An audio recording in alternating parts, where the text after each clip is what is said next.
Hi, good evening everybody. As we know that as a part of my module activity, I'm supposed to be submitting clinical examination of the hip for my PG diploma in sports medicine and exercise medicine.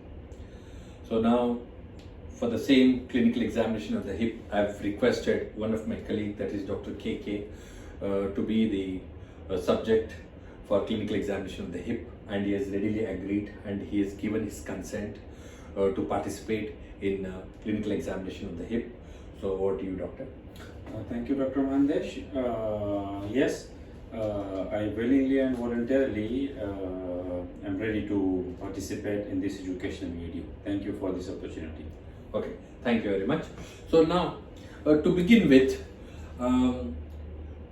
clinical examination of the hip is one of the complex examination of the hip amongst all other joints, because though we encounter hip problems day in and out with our athletes, because of various and many differential diagnoses, the hip clinical examination is one of the complex examination.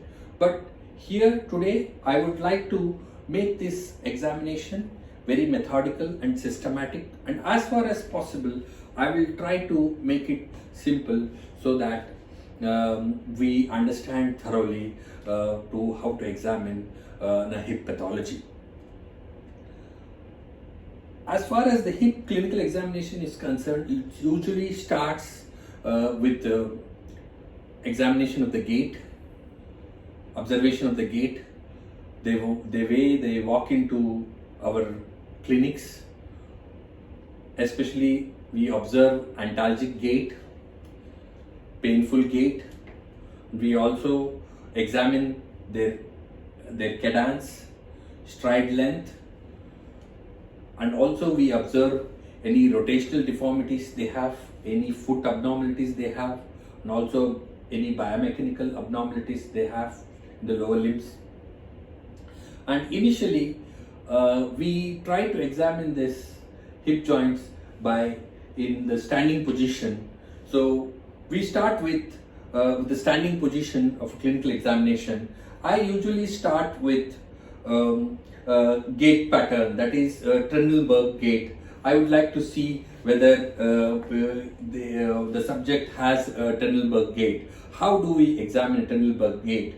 We ask him to raise his affected leg. That is, doctor, can you make your leg raise? Okay. If he has a Trendelenburg gait, definitely there will be a lurch on the normal hip because of the weakness of the abductor muscles. Can you remove your shirt off?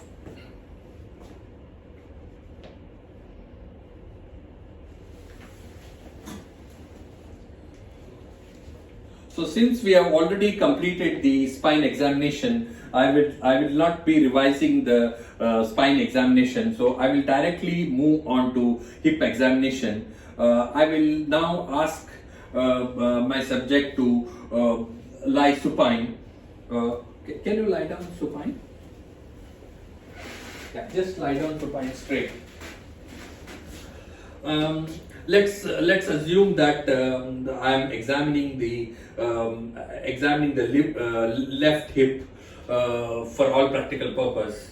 So usually I start with inspection, and then I move on to palpation. Then I move on to range of movements. Then I move on to neuromuscular examination, and then I do certain special tests for the hip joint. While doing this examination, I usually ask my subject to take initially with supine position, then lateral position, then prone position. So to begin with, usually I start with the inspection, looking at the hip joint, and also many a times these patients or these athletes they point out at their painful points. For example, they point at greater trochanter, the pain at the greater trochanter, and pain in the anterior region of the hip joint, and pain at the anterior superior iliac spine, and pain in the groin, and also pain in the lower abdominal region. These are some of the common points which they point at. And on the back of the hip joint, they usually point at the ischial tuberosity, and then at the at this sciatic nerve course, and also at the iliac crest. So then we move on to palpation of the hip joint. I usually start with palpation of the anterior superior iliac spine. Then I move slightly inferior to anterior inferior iliac spine. At the anterior superior iliac spine, we know that sartorius muscle is attached. Any avulsion injuries of the sartorius muscle, and also we look at rectus femoris avulsion at the anterior inferior iliac spine. Then we move on to medially towards pubic rami. Then again at the midline to the pubic symphysis to check for any tender spots at the pubic symphysis, to detect any osteitis pubis, and also any avulsion injuries of the adductor muscles. Usually, to detect any pathology in the adductor muscles, I usually make adductor muscles very prominent by a slight abduction and rotation of the hip. And I like in the figure of four fashion, and I try to palpate, make the muscle prominent, that is adductor longus and gracilis, and by palpating adductor magnus muscle. If there is any injury to the adductor group of muscle, we can definitely elicit pain in this region. Then we move on to, can you just turn on to the other side of it? Then we can move on to the lateral aspect of the hip joint, that is by palpating the greater trochanter, and also we can palpate the gluteal muscle. Then we can palpate for all the gluteus maximus and the gluteus medius muscle, then the iliac crust, and then we can palpate the sacroiliac joint. Then moving on to the range of movements. Usually the range of movements are examined very methodically.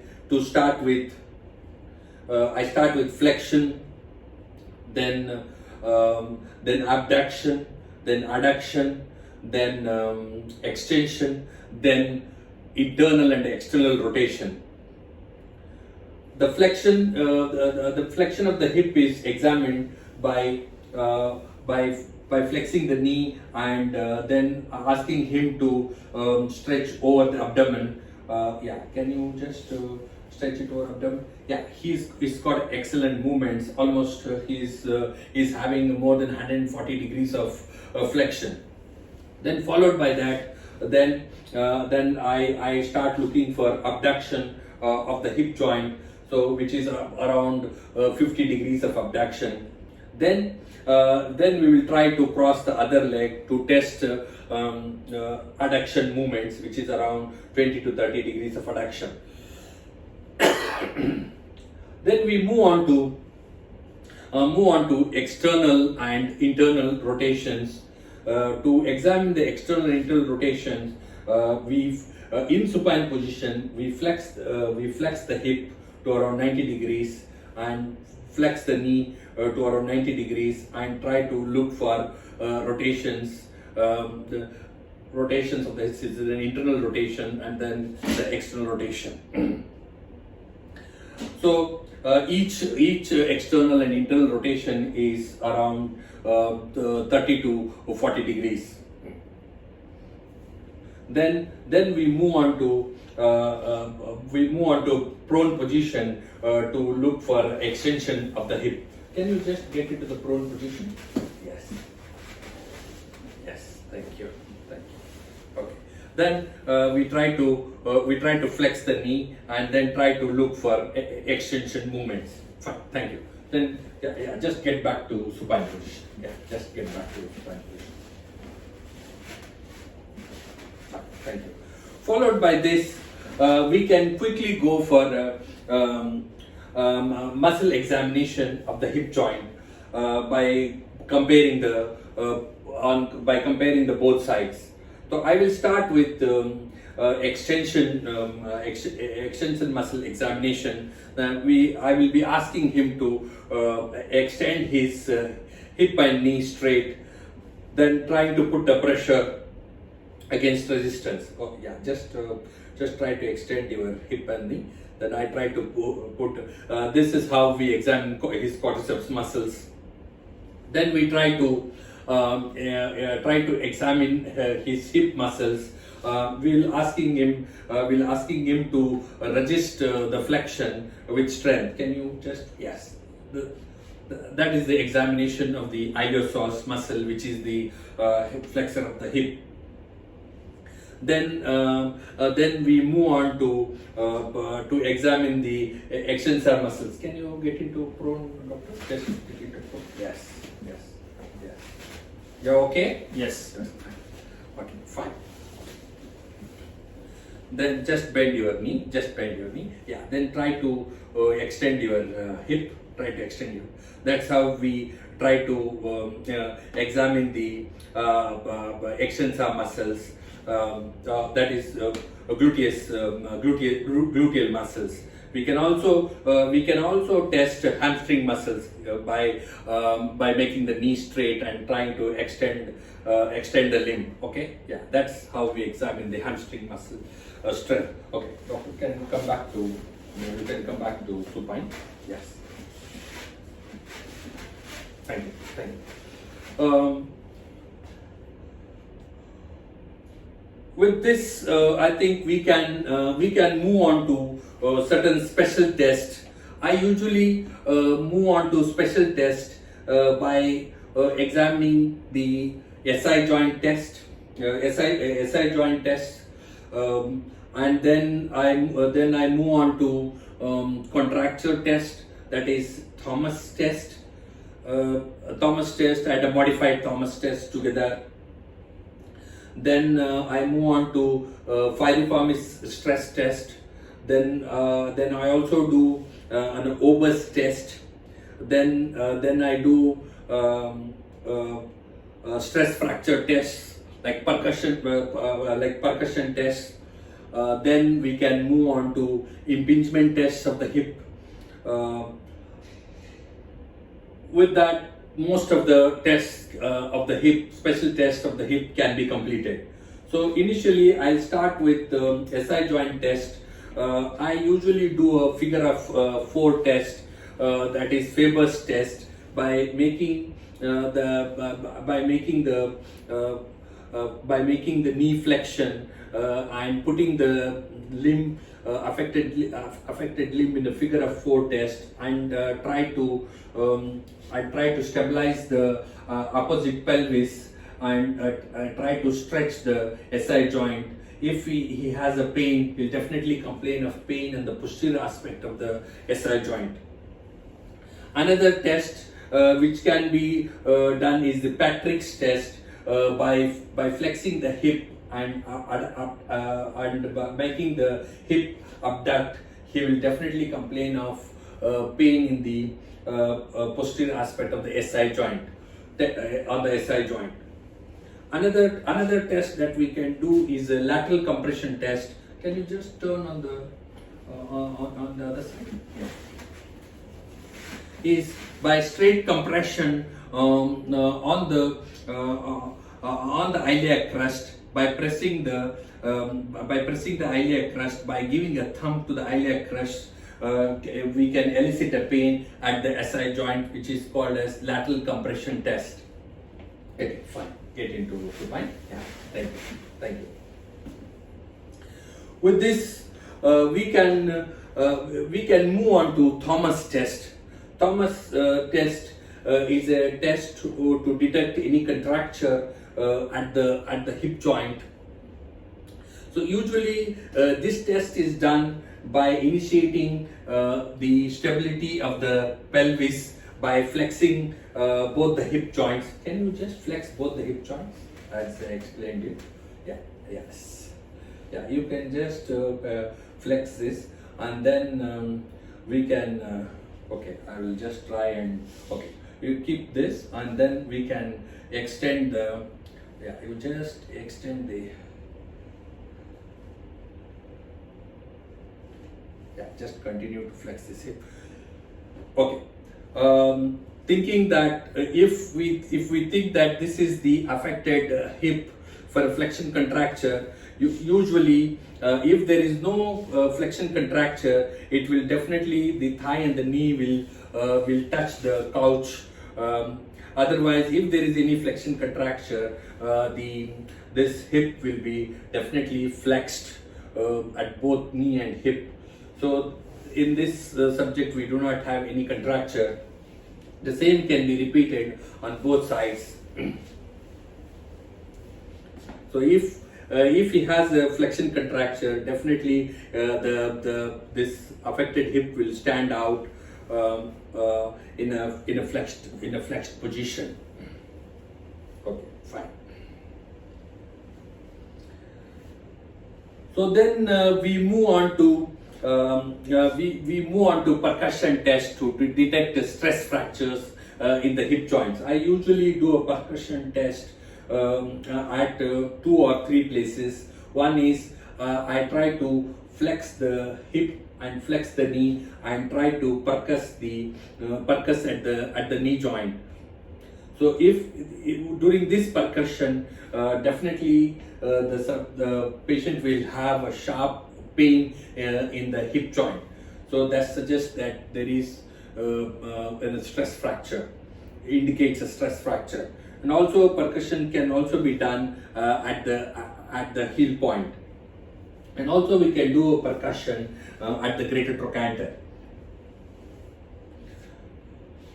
Then we move on to log roll test.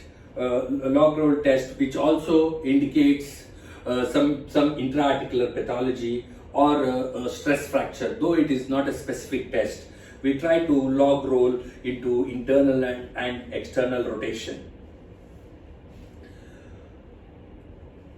With this, we move on to another important test, that is to detect any labral pathologies in the hip joint, that is impingement test. Usually the impingement test is done, relax, huh? You can flex this hip by flexing the hip, and then we flex the hip and then and adduct the hip. We adduct the hip and do an internal rotation. With this, we can definitely elicit pain in the anterior aspect of the hip joint, which suggests an anterior impingement of the labrum.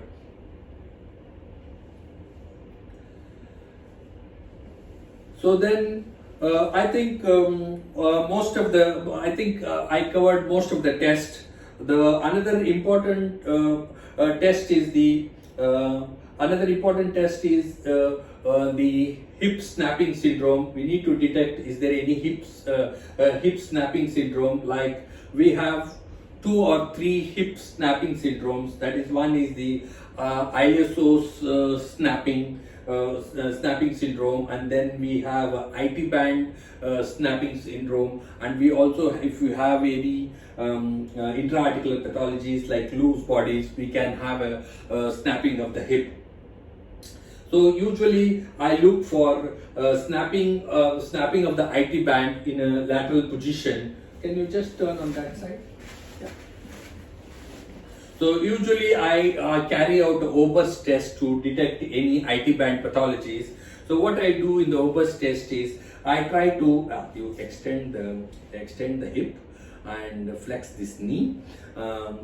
Then I try to abduct and extend the hip and then I try to bring it in an adducted position. If there is no IT band pathology, the hip and the knee will go into an adducted position. If there is an IT band pathology, the hip stands out very prominent. So that suggests that there is an IT band contracture. Okay, fine. So with this, I think I have completed most of the tests of the hip joint. So I started with inspection, then I moved on to palpation, then I moved on to range of movements, then I quickly did neuromuscular examination, then I moved on to special tests. So I think I have covered most of the tests of the hip joint pathologies.